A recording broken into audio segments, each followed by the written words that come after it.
ગીર સોમનાથ જિલ્લાના તાલાલા તાલુકાના બામણાસા ગીર સામે અમદાવાદ પ્લેન વિમાન દુર્ઘટનામાં મૃત્યુ પામેલા લોકોને શ્રદ્ધાંજલિ આપવામાં આવી હતી. તાલાલા તાલુકાના બામણાસા ગીર ગામે બામણાસા પ્રાથમિક શાળાના કમ્પાઉન્ડમાં સમજતા ગ્રામજનો દ્વારા અમદાવાદથી લંડન જતી એર ઇન્ડિયા મુસાફર વિમાનનું અમદાવાદ ખાતે દુર્ભાગ્યપૂર્ણ પ્લેન ની જે ઘટના બની હતી, જેમાં ગુજરાતના ભૂતપૂર્વ મુખ્યમંત્રી વિજય રૂપાણી તથા અન્ય મુસાફરો તથા ડોક્ટરના અકસ્માતે મૃત્યુ થયેલ છે. ત્યારે ભગવાન આ તમામ મૃતકોની આત્માને શાંતિ અને બામણા સાગર ગામમાં તમામ ગ્રામજનો દ્વારા ભાવપૂર્ણ શ્રદ્ધાંજલિ કાર્યક્રમ યોજાયો હતો, કે જેમાં ગામના આગેવાનો, ભાઈઓ, બહેનો, બાળકો, વડીલો, સરપંચ પ્રતિનિધિ નિલેશભાઈ અઘેરા, બામણાસા પ્રાથમિક શાળાના આચાર્ય મનોજભાઈ મકવાણા, શિક્ષક ગણ, ગ્રામ પંચાયત મંત્રી હેપીબેન ચાડેરા, ગ્રામ પંચાયત સદસ્ય શ્રી, સેવા સહકારી મંડળીના હોદ્દેદારો, ગૌ સેવા મંડળના હોદ્દેદારો ઉપસ્થિત રહી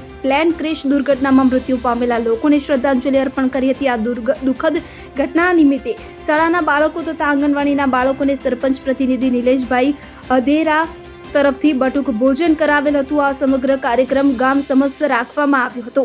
જગદીશ અધિવયુ સાથે CN24 ન્યૂઝ તાલાલા. હવે જુઓ દેશ દુનિયાની તમામ ખબરો તમારી આંગળીના ટેરવે.